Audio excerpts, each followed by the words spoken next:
Hər birinizi salamlayıram. Mən 92 nömrə tam orta məktəbi 9 sinif şagirdi Sandı oxuyuram. Bugün biz sizinlə İTİSlə mübarizə, İTİSin fəsadları haqqında müəllimlərimizdən məlumat toplayacağıq. Biz 20-ci əsrin sonu, 21-ci əsrin əvvəllərində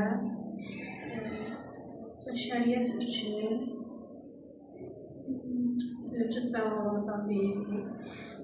Qüds həm ideoloji faktor kimi, həm də sosial faktor kimi insanlar üçün, bəşəriyyət üçün böyük bir təhlükədir. Qüdsə yoluxma təbii olaraq onun yolları artıq hamıya məlumdur. Amma qüds özü nədir? Qüds insanın varlığını qarşısına alan bir xəstəlikdir. Dünya Səhiyyə Təşkilatının məlumatına görə hal-hazırda dünya əhalisinin 37 milyon əhalisi qüds xəstəliyindən əziyyət çəkir. Yoluxma faizinə nəzər salsaq, yoluxanlar arasında əsasən kişilərin üstünlüyü təşkil edən məlumat verilir. Qüds xəstəliyi qazanılmış immun sisteminin pozulması nəticəsində yaranır və insanlarda sonradan qazanılmış xəstəliklərdən biridir.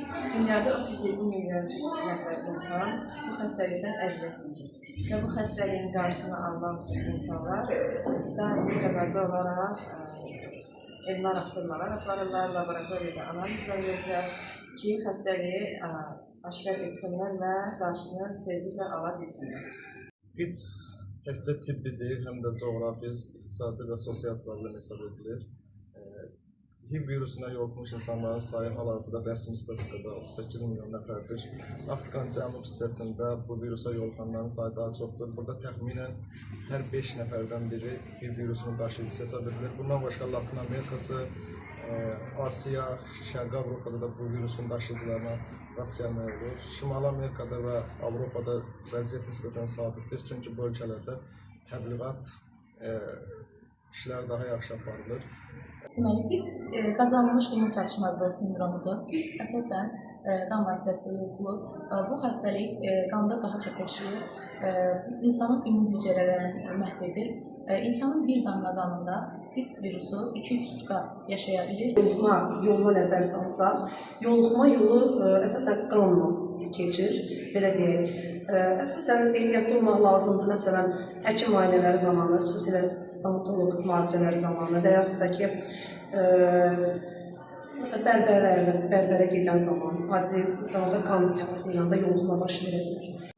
Qüds insanın immün sistemini zəiflədən və orqanizm xəstəliklərə qarşı müdafiəsiz qoyan bir virusdur. Qüds virusu HIV virusunun yaratdığı son mərhələdir.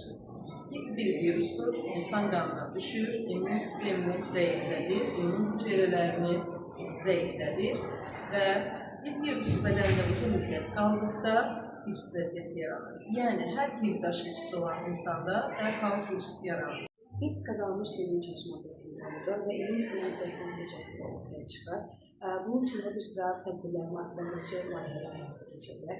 Eyni zamanda biz bildiyi qaydalara əməl etməklə, prevent üsulundan istifadə etməklə bu tipli problemi xəstəliklərdən zamanında özümüzü qorumuş olarıq. Qanda immun çatışmamazlığı sindromu 20 ildən artıq bir müddətdir davam edir. Sindromun törədicisi virusdur.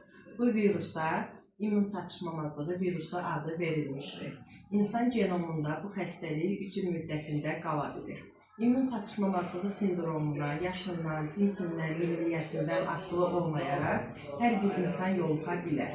Bu xəstəlikdən qorunmağın ən yaxşı yolu ona yoluxmamaqdır.